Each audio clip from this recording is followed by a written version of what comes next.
Jesus be the center of my life. From beginning to the end, it will always. God does not want you to become one with a harlot. Now, this intimacy or sexual relationship between a couple is one way of staying together close to your spouse. It's one way. That's why you say intimacy, closeness. You are close to your spouse.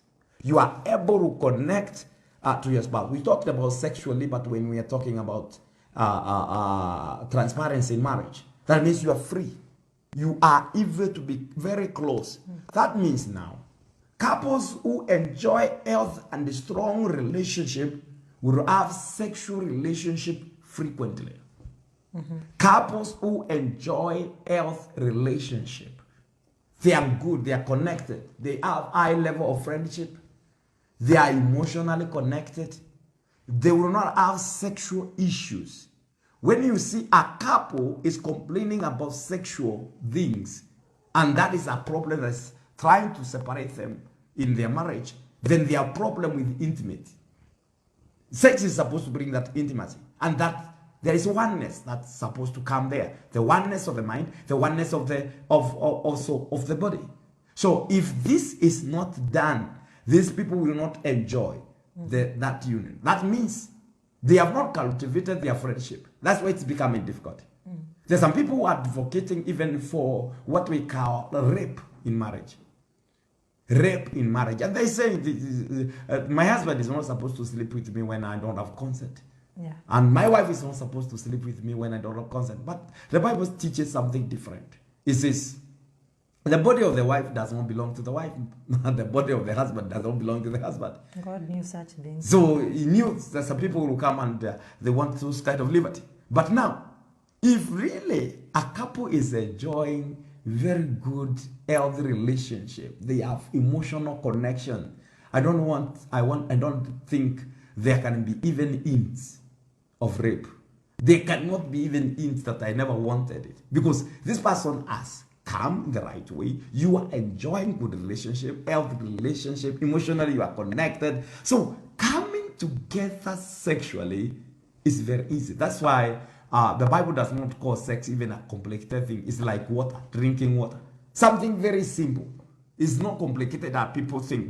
We shall discuss that when we're discussing about the principles of sex in Bible and the biblical principles of sex. And one of the principles is that sex is like just water.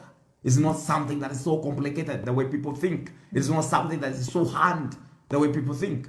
So, and it's people complicate that. So a couple who enjoys health and a strong relationship will have sex intimacy frequently. Because they are brought together, the intimate power is there and they don't feel like they are separated. Now, this is the way of impartation and also communion. It is a way of impartation and also communion. So that intimacy is a way of communion. That's how you commune. You are one, you become one. And there is a way of impartation.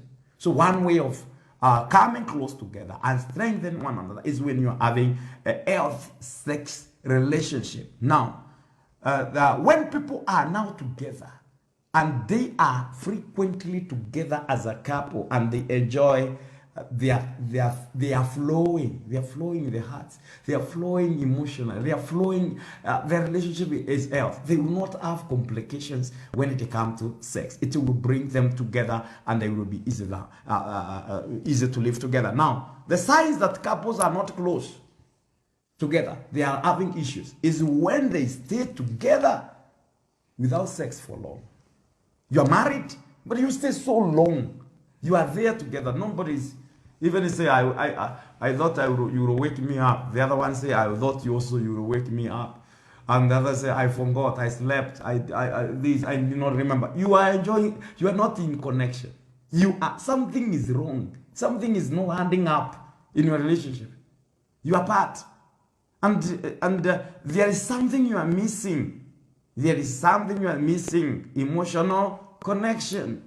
And this will lead to the couple having that flow together. Now, why are we saying this? We say it again, and when remind you the biggest sex organ is the mind. Now, The biggest sex organ is the mind. they are married people, and they are born again. They flow in other things. But now, if one spouse is very interested in sexual relationship, the other one rebukes and begin to call this person a man or a woman of flesh.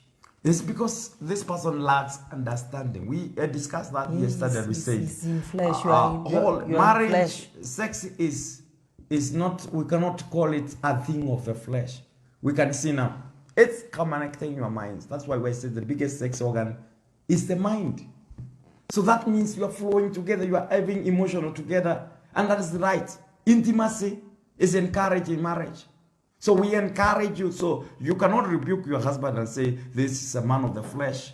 Or the wife is in the flesh because she needs you. Intimately, when she falls with you, she feels connection. Most of the time, intention may not be even sex. Intention may not. There are so many couples who have done sex without even planning to do it. Say the intention was not sex. But it arises after the woman was need of affection. And the husband was willing to give her affection that she needed. And finally from there, the issue of sex arises. And they emotionally get connected, and finally they are at liberty. They have a freedom. So when the devil comes in your mind, you think now, you're becoming more spiritual when you defend. But I want to tell you, when we're talking about sex as a defense, you will understand. You are proning your partner to danger when you deny her Kojago or his Kojago rights. So when you do that, you are proning them to danger. Now, the biggest organ is now the mind. So the couples that are always tuned together in the mind, they are having each other always in the mind. They have nice memories about themselves. They have nice memories about their love. They have nice memories about their stay together. They have nice memories about their relationship. They have a nice memory of that day. I want to tell you, sexually, it will be very easy for them.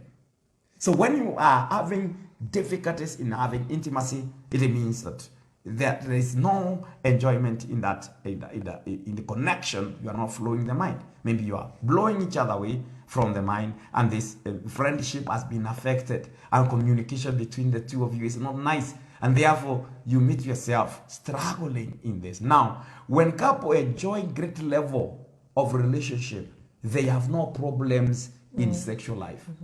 If you see you have a problem in sexual life, it means your relationship has a problem. I come again. If you see you have a problem in sexual life, your relationship has a problem. So the frequency that you have been able to be together, it shows the healthy of your relationship. So the more you have fellowship, we said yesterday, the more you have fellowship, the more you are able to pray, the more you are able to connect with God, the more you are close to God. The more the couple is able to commune together, to fellowship together, the more they are close together. So once you are staying, for example, when you stay for 1 month or even more without relating, that means you are having an issue. You have a problem. Yeah. And some people say, no, it's that I am tired. Not tired. You have a problem. There's an issue that is disturbing you and disturbing your life. So high emotional connection makes you able to enjoy greater intimacy. So when the emotional connection is there, it's making you able to enjoy greater intimacy. And you will not have problems with each other. You will not have problems with each other. You will not have problem within your marriage. So sex is one of the things of oneness. So you become one flesh. You connect. You become one. Intimacy. You cannot say you are enjoying intimacy until you have sex. You cannot say that this is intimate. How is your relationship intimate? If you say intimate, it means there is sex involved in it. But this is supposed to be in marriage. So the couples who are having these problems, it means they all are lacking some connection. So sexual relationship in a couple or between a couple is a sign of intimacy. It's a sign that they enjoy closeness. So if you are not having that, you are not close. Something is happening. There is something that is breaking the barrier. And before I give my wife to comment on the two, I want her to comment on the two of them. I want to talk about sex as knowledge also. Sex as knowledge. That we call it inward experience. So it's a way of inward experiencing the other person, knowing her. Now we say emotional connection, emotional inside. So you are able to connect with the person, inward experience. Now, it's called carnal knowledge. In other words, carnal knowledge, that physical, you know the body of this person now. Why do we call it carnal knowledge? That means privacy is taken away. We call, in other words, innocence. A woman who has slept with a man is no longer innocent. And a man who has slept with a woman, she is no longer innocent. So that innocence is taken away. Immediate knowledge. So you cannot say you are private. When a man has known you, seen your nakedness, slept with you, there is no private part you have anymore. That one, when you say private, it's not between that person. It is you and another. There's no privacy. There is no privacy now between my wife and I. She knows everything, how I look like. So she can say, I know him. Even what you see, you are seeing my face. And there are some part of me, even they are not private part, but you're not seeing. But her, she is able to know everything about me. That means when you have a knowledge, sexual knowledge, it means taking away privacy. The two of you, there is no privacy between the two of you. That's why the two of you need privacy from others. But you don't need privacy between you and your wife. So you cannot hear a couple telling the husband, I need my private time. You don't have a private time when you got married. Private life. I need a private life. There's no like that. That is you and him. You and her. You decided to do that. You committed that. So privacy is taken away. So you are able to know this person how it looks like. Knowledge. Then that is why there is act of nakedness. No covering. And there is no shame. If there is shame between the two of you, when you are together, the wife cannot undress before the husband cannot undress before the wife, you are ashamed, you are covering yourself. It means there is no oneness in the emotions and in the mind, in the spirit. So yet you are not very much connected. So no secrets also. So that's to say, I have known her, there is no secret. I know her. No secret. No secret. So that means that's knowledge. That's what the Bible says. Call sex knowledge. And he went and knew his wife. Knew. That's knowledge, having carnal knowledge. And then that is a way of expressing love. So that knowledge is a way of expressing love. That's why it's called now love making. Apart from buying gifts, apart from all those nice ones you say, apart from taking this woman out and doing all this, there is another way of saying, I love you. And men know that best. Men, they take sex as a way of saying sorry if they have offended.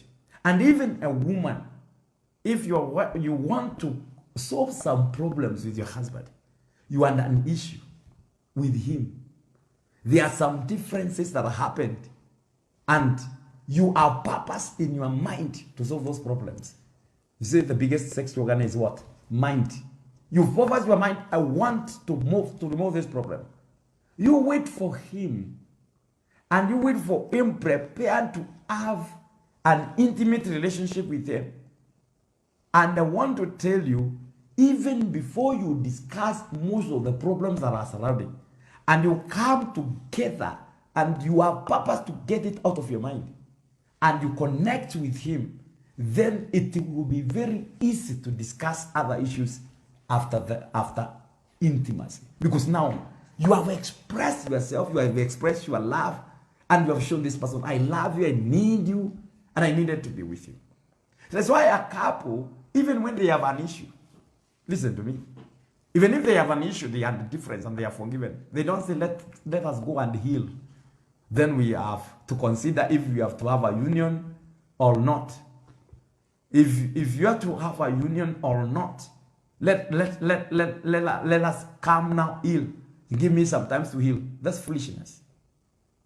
If you solve it, it is easy when you come together immediately, sexually as a couple. It will cover a lot of problems because now you have been able to express your love. Now, I want to say, proper married couples are encouraged to be romantic. Proper married couples, we encourage you to be romantic. And you show the power of romance. We taught you the power of romance in marriage. And you bring the emotions of this person close because that is the only way you can know this person.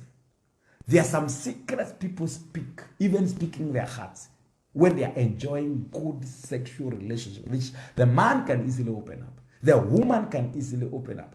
And this is what is lacking in most relationship where people now are not enjoying that closeness and that intimacy with one another. Now I give you that opportunity. You comment on the two of them and see if we can be able to move next. Thank you. I can see we are flowing on very well, and we thank God. There's a question that is posing somewhere. I will ask this later. But when we are talking about to have an intimate relationship, as you are putting it, when it comes to couples, that's why when people abuse or they do sex away outside marriage, actually they are clothed with shame. They are clothed with shame. So they are men and women walking out, but they are full of shame. The garment that is covering them, it is the garment of shame, because they are disturbed, they are guilty, and they are exposed. So they walk in fear. They don't have confidence. So actually, if there's something that embarrasses any woman, any man, they don't know peace. People who you just walk out, you're a man, you're a woman, you go and have that close intimacy with another woman. These people, they don't know peace. And they are always in a state of, it's like they are being terrorized. Because you have become so close, you have become so acquainted with the wrong person. When we are talking of oneness in emotions and physically, we know one another, we become familiar. When we come together and we are so intimate, we become so familiar. And there are couples who are not familiar with one another. Yeah. You cannot explain. You cannot tell if even when you relate with your wife, when you make love with your wife, you don't even understand her. You don't understand how she's feeling, the wife the same, because you are not familiar with one another. People who have intimate relationship, they enjoy good friendship, they enjoy good relationship, you are very familiar. These are the type of couples, anywhere they have their own language. Even in the midst of crowd, they have their own language. And they know now to express themselves, and they know now even to connect. I saw one lady posting, and some people they are crazy. She said, my husband is very sharp. God help me not to sin. And actually people reacted. I thank God because of course the husband reacted and said, there is no sin. My grace is sufficient for you. So there are people who are dispersing graces where grace is not supposed to be dispersed, or where grace is not supposed to be impacted. Paul is asking, shall we continue sinning so that the grace of God may abide? He says, certainly not. So, as a believer, and especially as a man, as a woman who is born again, when you violate, the rules and regulations of God, you are imparting the wrong person, and you have a person that you should be very familiar with, that you should know. So, when we come into having an intimacy between you and your wife, you should be very familiar. You should know when your wife means you, when your husband, that one should not. It is not something that you should seek to. There are people who are so disconnected such that you cannot connect. Even when this person makes, there are people who go to an extent of making some advances, but still a person is not connecting at all. So this kills the morale. But when you are enjoying a good relationship and a good friendship, you know your partner, you'll be so personal. Sex, when it comes to intimacy, it is very personal. It is very personal. That is why it is enclosed between a husband and a wife. It is something that is personalized. It's personal. It is not something that is communal with third parties. And if we get to enter into depth of intimacy, where our emotions are fully connected, we will not be having troubles and struggles. You see, there are people who are very frustrated when it comes to having that intimacy, because they are not getting what they would wish to get. Yeah. When it comes to love making, there are people who just begin. It's like beginning the house with a roof. There is no laying of foundation. There's no laying of foundation. So there should be the right process.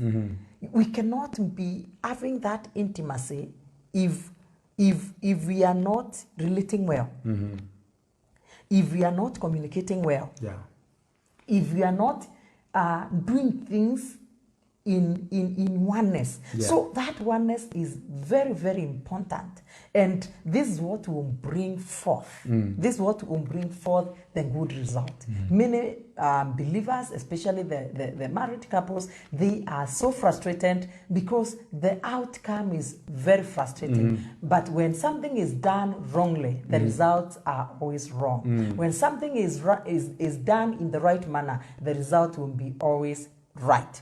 Now, before we go to the next point, because it is something that is needed to be dealt with. We talked about procreation. Now, someone somewhere is asking, because God said, "Be fruitful, multiply, replenish the earth." Should I just be giving birth for the sake of giving birth? Should I be giving birth to children because God commanded that? Because there are people who are crying.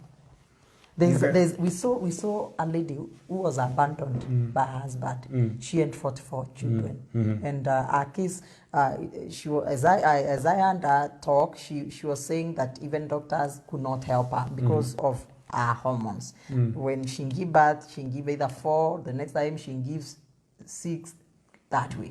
And it was a problem. She was abandoned. Now, what can you advise? Because I cannot ignore. Before I advise on that, yes, I want you to go back to Genesis. Yes. And read now. Go to Genesis 1 so that I will help somebody. Yes, please. Yes, I want us together once. and I will speak this also. And don't leave, Kindly. connect, because I Yes. am about to say something that will change your Yes. life for real. And it's going to change your story from Amen. now. Yeah. Verse 28. Then God blessed them, and God said to them, Be fruitful and multiply, fill the earth and subdue it, have dominion over the fish of the sea, over the birds of the I'll air. repeat again. I want somebody to hear something. Repeat again. Then God blessed them, And then God blessed them and saying to them, and said to them, Be fruitful Be fruitful and multiply, and multiply, fill the earth fill the earth, and subdue it. subdue it. Now listen to me. Yes. Number please. one here, God blessed them. So you have to get children according to your level of blessing. Amen.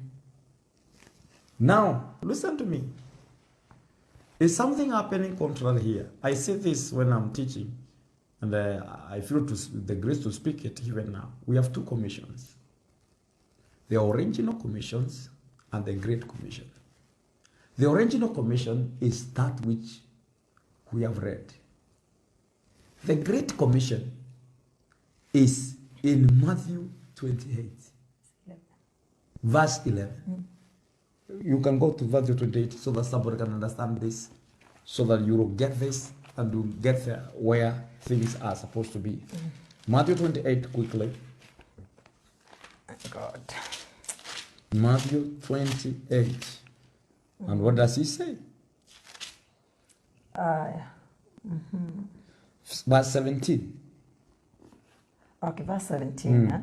When they saw him, they worshipped him, but some doubted. And Jesus came and spoke to them, saying, Verse 19. All authority has been given All authority has been given me in heaven and on earth. in heaven and on Verse earth. 19. Go therefore and make disciples of Go all the therefore nations. and make Disciples of all the nations, baptizing them in the name of the Father baptizing them in the and name of of the Father. Son and of the Holy So Spirit. there is making disciples of all the nations. That means producing spiritual children all nations. That's what we call Great Commission. Producing kingdom children of all nations. These are the children now. Here is the Bible says, he then told them, the authority is with me. He gave them the power to do that. So you are supposed to make as many disciples for God as possible in the kingdom. And this also is according to the power, the level of commissioning. There's some people who will never go nations to make disciples, but they will make it locally. But they will produce. Yeah. So all those two commissions, the Great Commission and the original commission, they operate according to the level of blessing, the level of ordination, the level that God has ordained you. So something is happening contrary. The rich are having fewer children, and the poor are having more children, which is perversion. The rich are supposed to have more children because they are able to bring them, and the poor are supposed to have lesser children so that they can, because the level of blessing they have. Now, when a rich man has just 2 children, the rich man who was able to buy even this nation, that is misuse of God's blessing, because God has commanded us that. But when a poor also has 50 children that he cannot even feed, that is also another misuse and perversion. So there must be a balance here according how much you have been blessed. But I want to say this. There's a rule and an undercoming in the world. They say, and I want you to listen to me carefully. They say, the time is coming when the minority shall rule the majority. The minority shall rule the majority.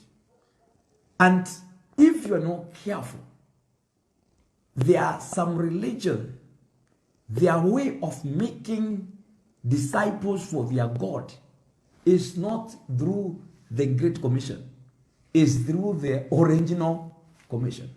Because they have them, once you are born in that family, you become a religious person of that denomination, of that religion. And therefore, the time is coming, slowly by slowly. And that is the mission. They say we will produce and do ABCD. And I want to tell slowly by slowly, they will raise population until they begin to overthrow.